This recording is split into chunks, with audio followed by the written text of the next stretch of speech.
इसको दशमलव में बदलना। ध्यान से देखो सब, शतांश का मतलब 100 होता है ना, शतांश मतलब 100 बटे 100, शतांश मतलब बटे 100 और दशांश मतलब 10।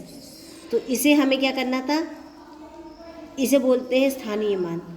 2 इकाई दहाई सैकड़ा, सैकड़े की प्लेस में है तो 200 बटे 100, क्योंकि शतांश है पूरा। ये क्या है, 3 है तो इकाई दहाई दहाई है तो 30 बटे 100, और ये इकाई है तो 4 बटे 100। इसको लिखेंगे, सिर्फ 2 आएगा। क्या आएगा, 2। और ये आएगा 100 एकम 100, 100 दूनी 2, 100 दूनी 200, तो 100 का पहाड़ा कितनी बार पढ़ेंगे, 2, तो यहाँ 2 आएगा। और ये आएगा 0.3 और 2 जीरो है तो ये आएगा 0.04। 0.04 क्यों लिखा हमने, एक के बदले दशमलव लगाते और 2 जीरो है, तो ये जो इकाई का अंक है इसे सैकड़ा बनाने के लिए 2 अंक चाहिए, इसलिए दशमलव और 0.4। ठीक है, इसे मैं आपको करके भी दिखाती हूँ कैसे आता है।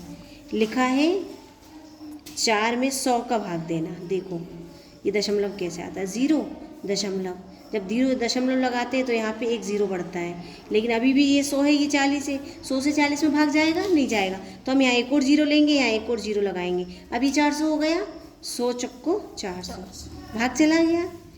इसीलिए हम ये 4 बटे 100 को ऐसा लिख सकते हैं, 0.04। आगे समझ में? अब ध्यान रखना। चलिए, हमने क्या किया, इन तीनों को जोड़ दिया तो ये हो गया 2.34। इसके बाद ये दशांश लिखा है, मतलब 100 बटे 10, दशांश मतलब बटे में 10 आएगा। ये 0 है तो 0 बटे 10, और ये 5 दशांश, तो इसे लिखेंगे हम 10 से 100 को भाग देंगे तो 10 आएगा, ये 0 और ये हो जाएगा 0.5। ये देखो इधर 5 बटे 100 लिखा है, 5 बटे 10 लिखा है, तो इसको हम कैसे करेंगे दशमलव में। ये देखो 5 बटे 10 का मतलब है 5 में 10 का भाग। अब 5 में 10 का भाग कैसे देंगे, भाग तो जाएगा नहीं तो 0 लिखेंगे, दशमलव लगाएंगे तो 1 0 हो जाएगा। बताया था मैंने। अब 10 पंजे 50। अब 5 बटे 10 की जगह हम क्या लिख सकते हैं, 0.5 को जोड़ेंगे तो ये हो जाएगा 0.5। 10.5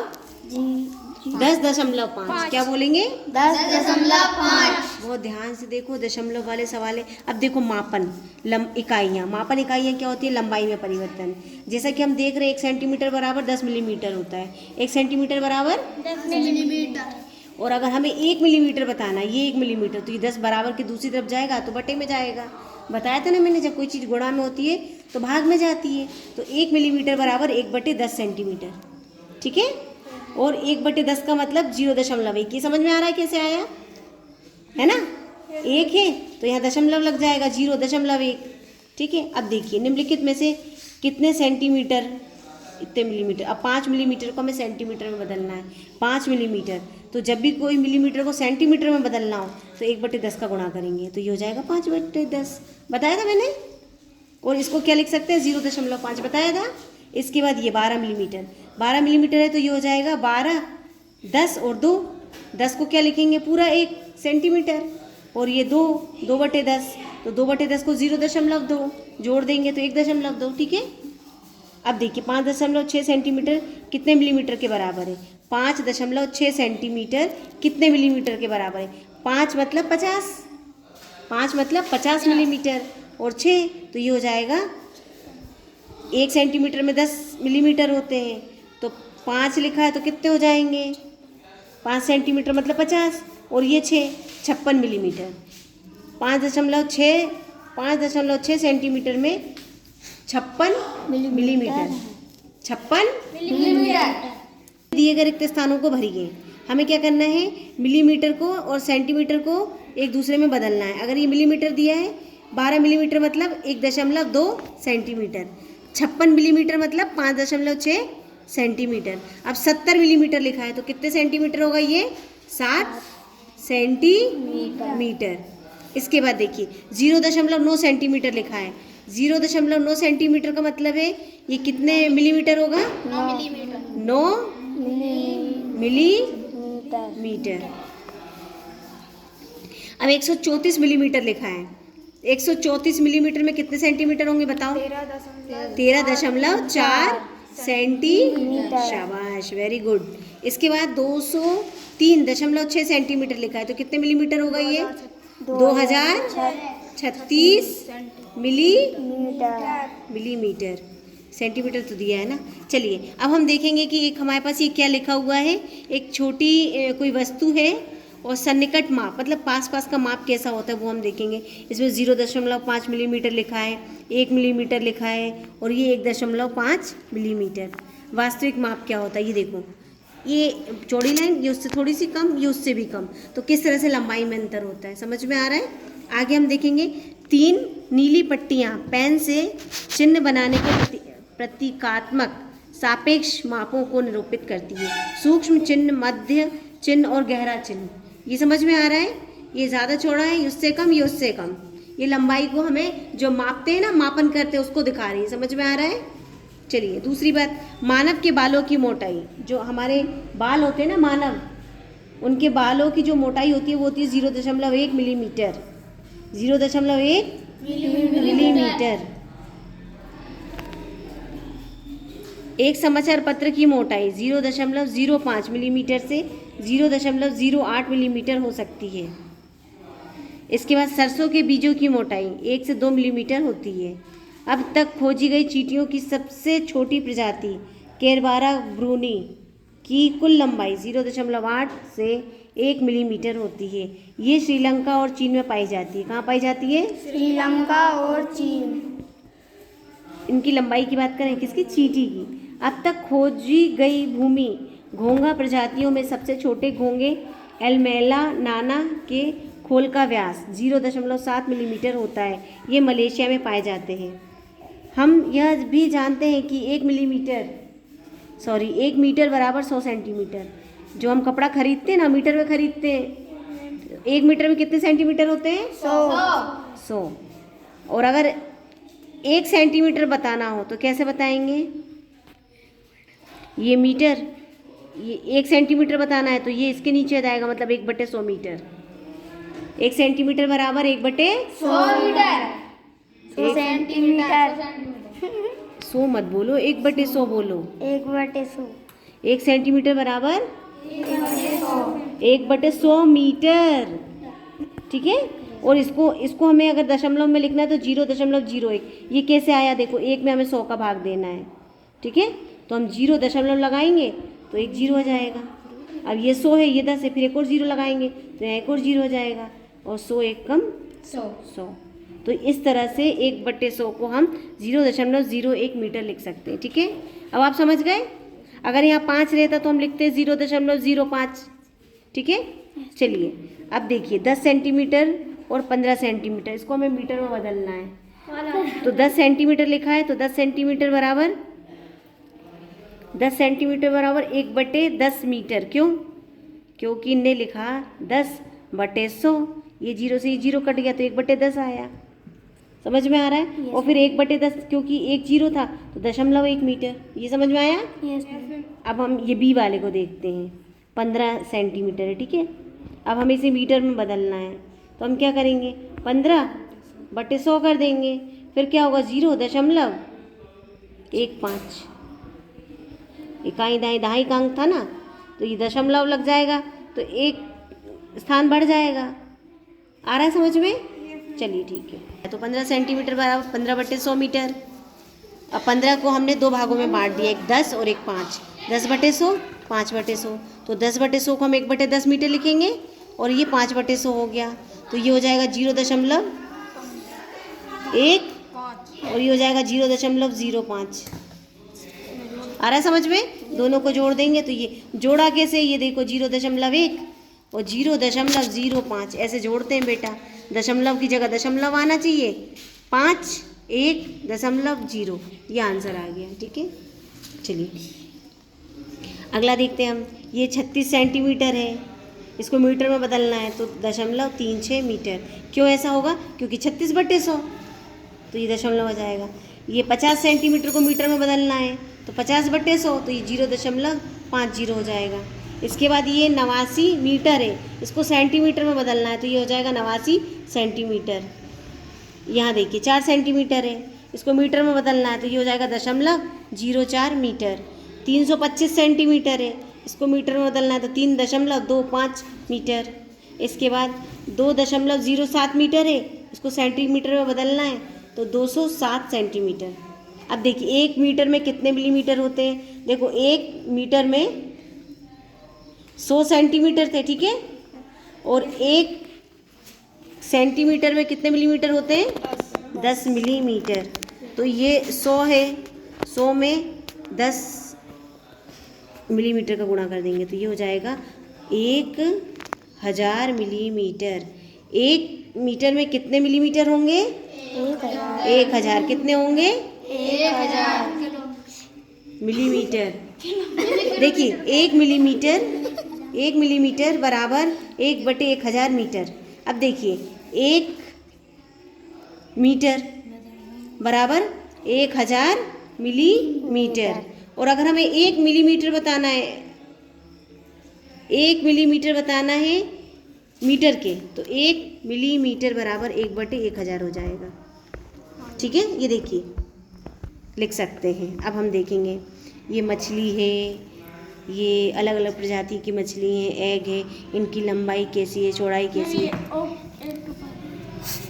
ठीक है, अंडे की लंबाई 1.3 सेंटीमीटर तथा चौड़ाई 0.9 सेंटीमीटर होती है। फिलीपीन गोभी की लंबाई 0.9 सेंटीमीटर होती है। यह फिलीपींस और अन्य दक्षिण एशियाई देशों में पाई जाती है। छोटी ज्ञात जेलीफिश इरुकंदजी के पेट का माप 0.5 से 2.5 सेंटीमीटर होता है। इसके जाल की लंबाई 1 मीटर तक हो सकती है। ये ऑस्ट्रेलिया में पाई जाती है। इसका जहर मानव के लिए घातक हो सकता है। विश्व में सबसे छोटा ऑक्टोपस वोली ऑक्टोपस, जिसे स्टार सखर पिग्मी ऑक्टोपस भी कहा जाता है। इसका सामान्य आकार 1 से 2.5 सेंटीमीटर होता है तथा इसका भार 1 ग्राम से कम होता है। ये प्रशांत महासागर में पाए जाते हैं। हम क्या पढ़ेंगे, भार में परिवर्तन। देखिए हम देखेंगे कि 1 किलोग्राम बराबर 1000 ग्राम होता है। 1 किलोग्राम में कितने ग्राम होते हैं, 1000। और अगर 1 ग्राम की बात करें तो ये 1000 इधर आ जाएगा। तो 1 ग्राम बराबर 1/1000 किलोग्राम। अगर 1 ग्राम की बात करें तो 1/1000 किलोग्राम। और अगर इसको दशमलव में बदलेंगे तो इसको कैसे बदला, देखो 1 में जब हम 1000 का भाग देंगे तो 0.10 आ गया। अब यहाँ पे 1 लगाएंगे फिर 1 आ जाएगा, 2 हो गए। अब ये 1000 ये 100 एक और लगाएंगे तो यहाँ 1 और आ जाएगा। अब यहाँ पे भाग दे देंगे। आया समझ में? इसीलिए 1/1000 को हम लिख सकते हैं 0.001। जितने जीरो रहते हैं उतने अंक आते हैं। ठीक है, जितने जीरो उतने अंक। 0.001। अगर यहाँ 5 होता तो हम लिखते 0.005। अगर यहाँ 12 होता तो हम लिखते 0.12। समझ में आ रहा है? चलिए 5 किलोग्राम के बराबर। अब हमें 5 ग्राम बताना है। अब यहाँ 1 ग्राम था तो ऊपर 1 आया था, 5 ग्राम है तो ऊपर 5 आ जाएगा। 5 ग्राम है तो ऊपर क्या आएगा, 5। और दशमलव में क्या लिखेंगे, 0.005। यहाँ 1 था, यहाँ 5 आ गया।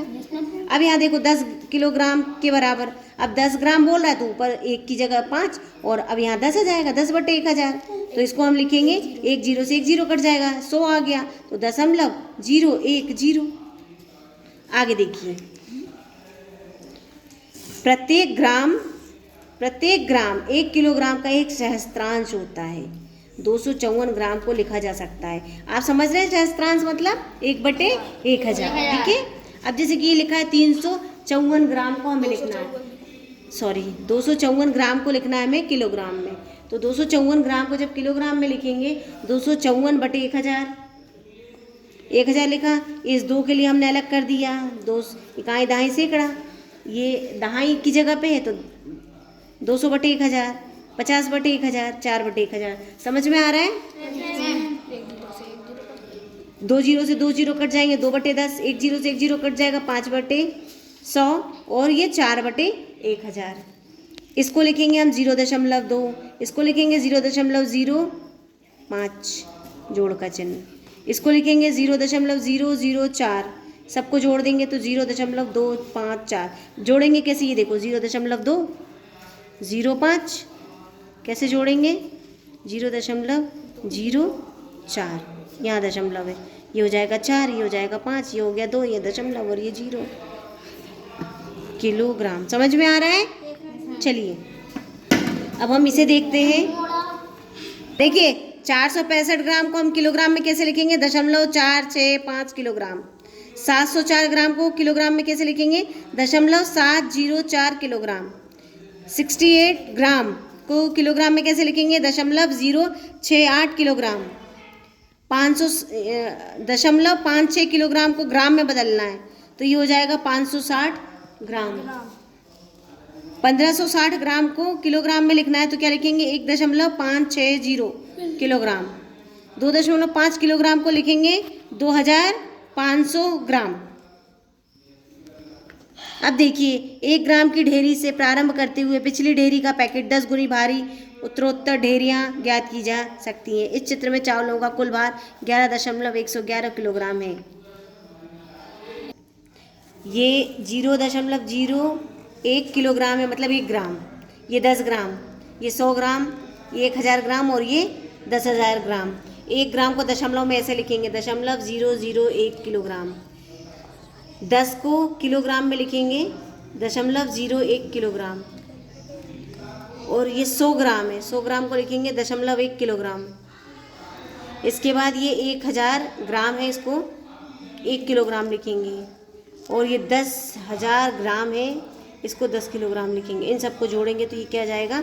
1000, 100, 10,000 मतलब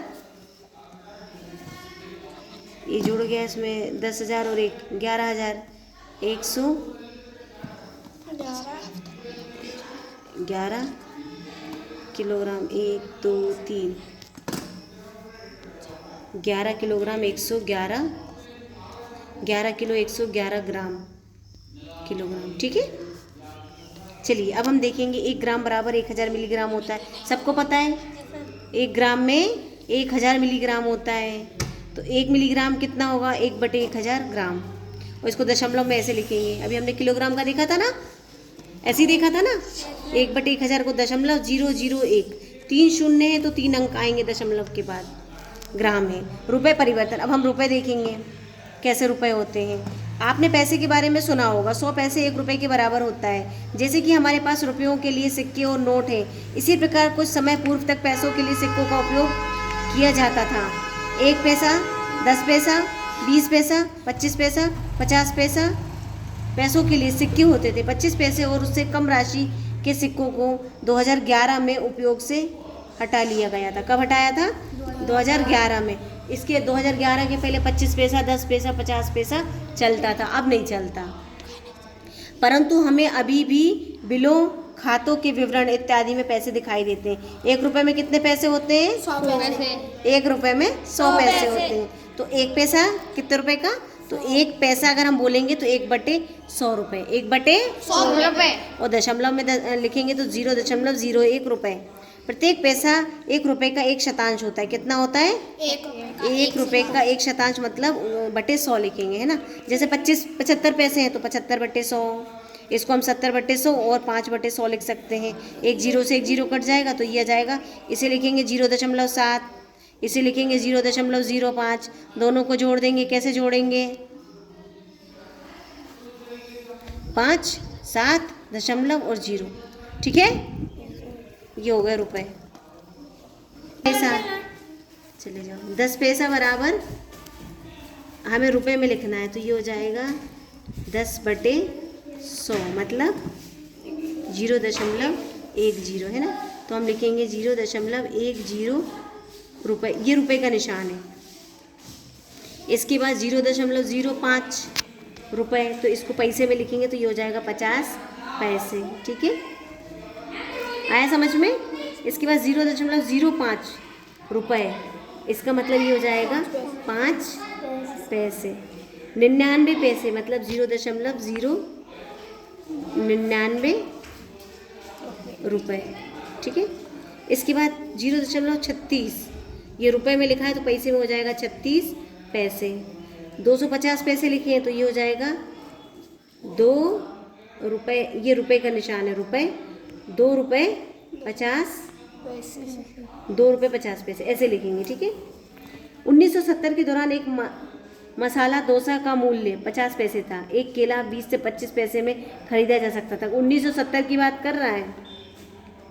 एक मुट्ठी पुदीना 2 से 3 पैसे में उपलब्ध था। 1 किलोग्राम चावल का मूल्य 2 रुपये 45 पैसा था।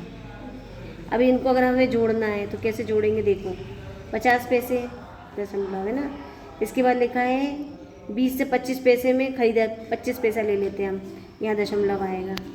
इसके बाद चावल 2.45, अब इसको जोड़ेंगे तो 5 5 10 की 0 हासिल की 1, 5 और 1 6, 6 और 2 8, 8 4 12 की 2 हासिल की 1, तो 2 और 1 3, 3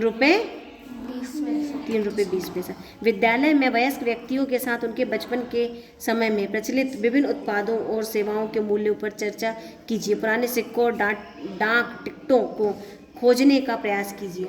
ये देखिए डाक टिकट 1 रुपये का, ये 2 रुपये का था, ये 10 रुपये का था, ये 25 पैसे का था, ये 50 पैसे का था, ये 75 पैसे का था, ये 20 पैसे का था, ये कितना लिखा 13 पैसे, ये 5 पैसे और ये 3। दशमलवों की स्थितियाँ ज्ञात करना तथा उनकी तुलना करना। आइए 1.4 पर विचार करें। इसमें इकाइयों को 10 समान भागों में विभाजित किया गया है तथा इनमें से 4 भाग ले लिए जाते हैं। अतः 1 और 2 के बीच में 1.4 स्थित है। एक संख्या रेखा खींचिए तथा 1 और 2 के बीच की इकाइयों को 10 समान भागों में, हमें कितने भाग में विभाजित करना है, 10 भागों में। इनमें से चौथा भाग ले, अब हम चौथा भाग लेंगे तो उसको ऐसे लिखेंगे, कुल लेंगे 10, जैसे 1 से यहाँ तक हो गया 10। फिर हमने बोला चौथा ले लो, तो 1 2 3 4, तो इसको क्या लिखेंगे हम, यहाँ तक एक पूरा था, इसके बाद इतना है तो लिखेंगे 1.4। ठीक है, विभाजनों के नाम लिखिए।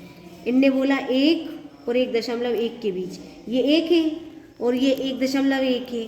अब इसके बीच में हम क्या लिखेंगे, ये वाला जो भाग है इसे बोलेंगे 1.01, इसको बोलेंगे 1.02, इसको बोलेंगे 1.03, ये 1.04, 1.05, 1.06, 1.07, 1.08, 1.09 और ये हो जाएगा 1.1। ठीक है, चलिए पहचान कीजिए और दिए हुए अक्षरों के सम्मुख दशमलव संख्या लिखिए। अब हमें दशमलव बताना है। ये 5 है और ये 5.1 है, तो ये वाला हिस्सा क्या होगा, ए वाला, ये होगा 5.09। ठीक है, इसके बाद ये बी वाला 1 2 3, तो ये हो जाएगा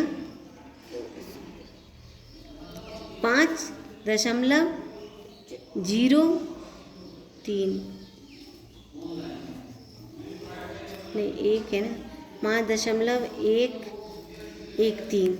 इसके बाद सी वाला, अब देखो 1 2 3 4 5 6 7 8 9 10, ये हो जाएगा 5.1 था ना, 3 लिखा था हमने, अब यहाँ पे आ जाएगा 1, नहीं ये 5.2 आ जाएगा, 10 मतलब ये 5.2 हो जाएगा, 5.2।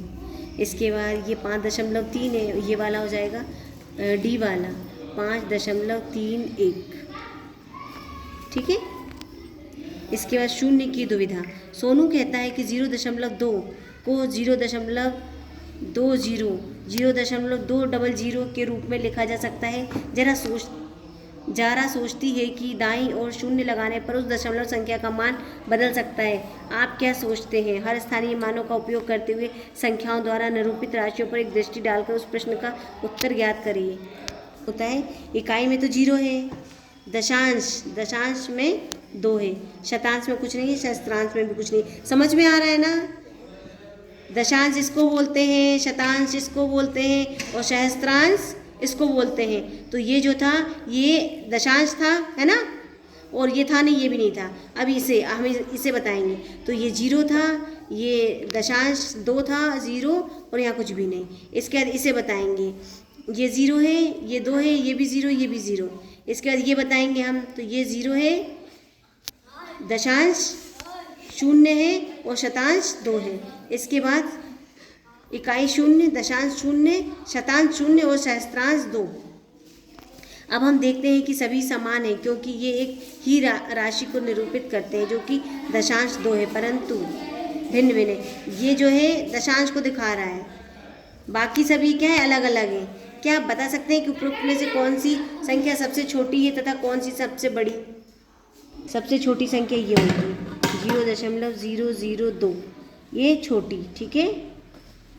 और बड़ी संख्या ये सबसे छोटी है और सबसे बड़ी संख्या होगी इसमें 0.2।